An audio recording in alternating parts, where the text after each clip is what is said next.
காவேரியும் சாரதாவும் கங்காவை பார்க்கறதுக்காக ஊருக்கு கிளம்பி போகிறாங்க. போகிற வழியில் திடீர்னு எதிர்பாராத விதமாக போன பஸ்ஸில் பிரேக் பிடிக்காமல் பஸ் அப்படி கவிழ்ந்துருது.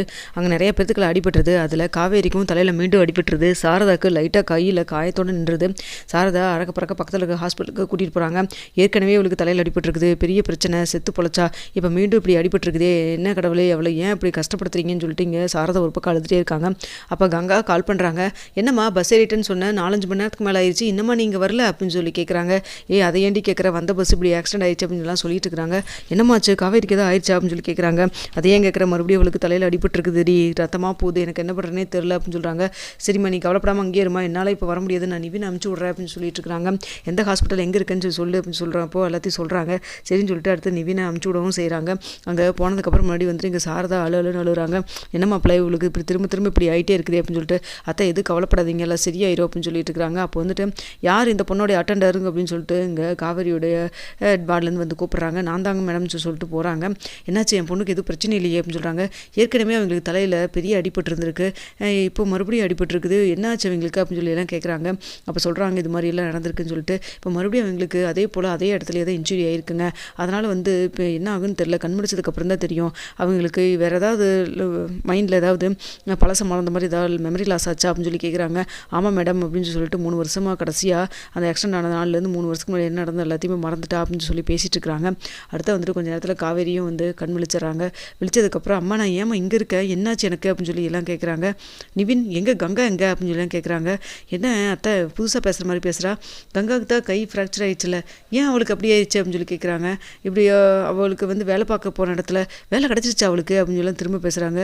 என்னடா அது மறுபடியும் எல்லாத்தையும் மறந்துட்டாளா அப்படிங்கிற மாதிரி நினச்சிட்டு, என்ன காவேரி மறுபடியும் எல்லாத்தையும் மறந்துட்டியா அப்படிங்கிற மாதிரி நிவின் கேட்குறாங்க.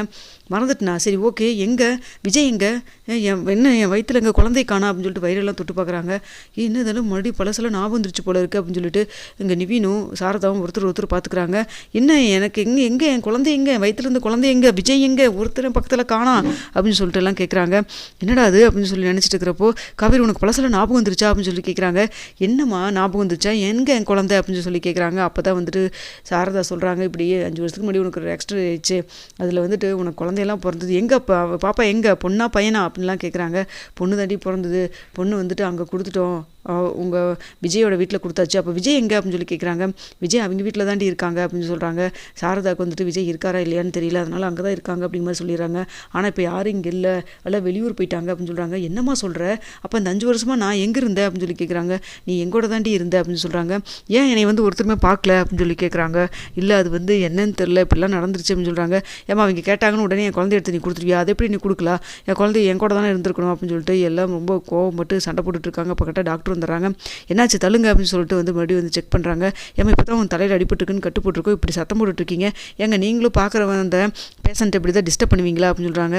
இல்லை டாக்டர் அவளுக்கு மறந்துச்சுன்னு சொன்னல, அவளுக்கு மறுபடியும் திரும்பலாம் ஞாபகம் வந்துருச்சு, எங்கே அவள் குழந்தை அப்படின்லாம் கேட்டுட்ருக்கா, அதுக்கு தான் பதில் சொல்லிட்டு இருந்தேன், அதெல்லாம் நீங்கள் அப்புறம் சொல்லிக்கிங்க, அப்புறம் அவங்கள ரொம்ப ஸ்ட்ரெயின் கொடுக்காதீங்க மேடம், நீங்கள் கொஞ்சம் படுத்து ரெஸ்ட் எடுங்க, அப்போ தான் உடம்பு சரியாகும் அப்படின்னு சொல்கிறாங்க. மேடம் என் குழந்தை இப்படி அவங்க எங்கள் மாமனார் வீட்டில் கொடுத்து வந்துருக்குறாங்க, அவங்க வெளிநாட்டில் இருக்கான்னு வேறு சொல்கிறாங்க, என் குழந்தைய நான் பார்க்காம எப்படி இருக்க முடியும் அப்படின்னு சொல்கிறாங்க.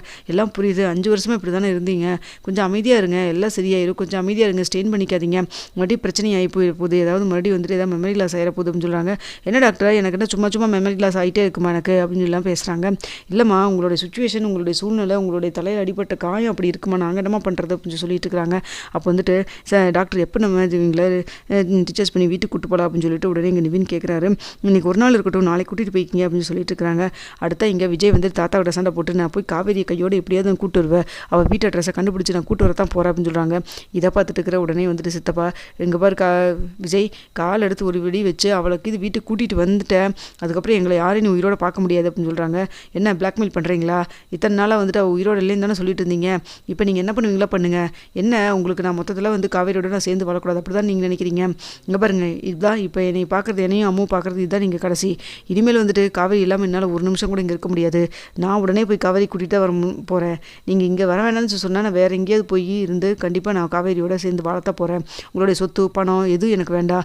கட்டின துணியோட நான் இதாக அம்மு வளைச்சிட்டு நான் போயிட்டே இருப்பேன் அப்படின்னு சொல்லிட்டு இருக்கிறாங்க. டேய் கொஞ்சம் அமைதியாக இருங்க மாப்பிள்ள அப்படின்னு சொல்லிட்டு உடனே தாத்தா வந்துட்டு அன்பு அன்பு வந்து சொல்லிட்டு இருக்கிறாங்க.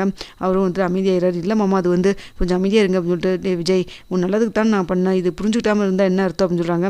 போதுங்க தாத்தா நீங்கள் எனக்கு நல்லதுக்காக பண்ணுறேன்னு சொல்லிட்டு காவேரி என்னையும் பிரித்து வச்சதெல்லாம் போதும். காவேரி நானும் ஒன்றாவும் அங்கேயே இருந்திருப்போம் அவங்க அம்மா வீட்லேயே. காவேரி தான் வந்துட்டு தாத்தா பாட்டி தனியாக இருக்காங்க பாவம்னு சொல்லிட்டு இங்கே வர சொன்னால் இவங்க கூட்டிகிட்டு வந்த பாவத்துக்கு கடைசியில் அவளை என்னை பிரித்து வச்சிட்டிங்களே நீங்கள். இப்போ என் பொண்ணுக்கு வந்துட்டு அம்மா இல்லாமல் அம்மா பாசம் இல்லாமல் பண்ணிட்டீங்கல்ல.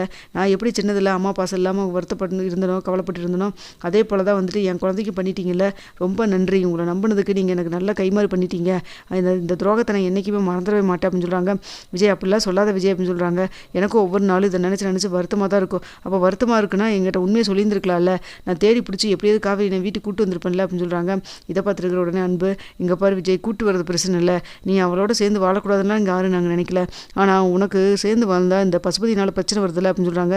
வாழ்க்கை என்ன பிரச்சனை இருக்க தான் செய்யும். அதுக்காக அந்த பிரச்சனையை பார்த்து வாழாமல் பயந்து இருக்க முடியுமா சொல்லுங்கள் பார்க்கலாம். எல்லாம் என்ன நடந்தாலும் நான் பார்த்துப்பேன். எனக்கு காவேரி கூட இருந்தால் எனக்கு எல்லாமே நான் வந்து நான் பார்த்து பண்ணிக்குவேன் அப்படிங்கிற மாதிரி நினச்சிட்டு காவேரி கூப்பிட்றக்காக அங்கே போகிறாங்க. அங்கே ஸ்கூலில் போய் வந்துட்டு காவேரி பார்க்கலான்னு போகிறாங்க. அங்கே ஸ்கூலில் வந்துட்டு காவேரி 2 நாளாக லீவுன்னு சொல்லியிருக்காங்க. என்ன சொல்கிறீங்க, ஒரே நாளில் லீவு எங்கேயோ வெளில ஊருக்கு போயிருக்காங்க வந்துருவாங்கன்னு சொன்னீங்க, இப்போ 2 நாளுங்கிறீங்க, என்னாச்சு அப்படின்னு சொல்லி கேட்குறாங்க.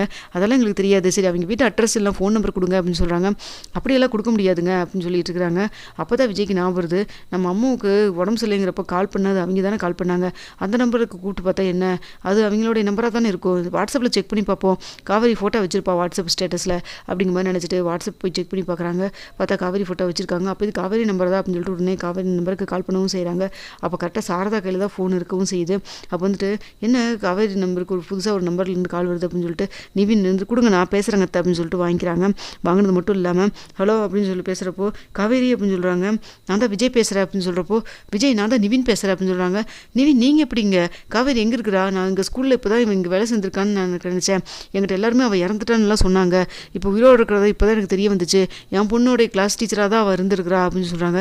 என்ன விஜய் சொல்கிறீங்க, இப்போ தான் வந்து காவேரிக்கு சின்னதாக ஒரு ஆக்சிடென்ட் ஆயிடுச்சு, என்ன சொல்கிறீங்க, மறுபடியும் ஆக்சிடென்ட் அவளுக்கு, அது ஏன் கேட்குறீங்க, 5 வருஷத்துக்கு முன்னாடி உங்களுக்கு அவளுக்கு சேம் டைம் ஆச்சு இல்லை, அப்போ அவள் அதுக்கு முன்னாடி நடந்த 3 வருஷத்துக்கு முன்னாடி நினைவுகள் அத்தனையும் மறந்துட்டு அந்த 5 வருஷமாக இருந்தா, இப்போ திடீர்னு முன்னாடி வந்துட்டு ஒரு ஆக்சிடென்ட் ஆயிடுச்சு, ஆனால் அது நல்ல விஷயமா தான் போச்சு, என்ன சொல்கிறீங்க நல்ல விஷயமா, அதாங்க அவளுக்கு மறுபடியும் திரும்பவும் நினைவு வந்துருச்சு, எந்திரிச்சோன்னா உங்களை எங்கே பாப்பா எங்கே இதெல்லாம் தான் கேட்டுட்டு இருந்தா, இப்போ ஹாஸ்பிட்டலில் தான் இருக்கா, நாளைக்கு தான் வந்து டீச்சர்ஸ் பண்ணணும்னு சொல்லியிருக்காங்க அப்படின்னு சொல்கிறாங்க.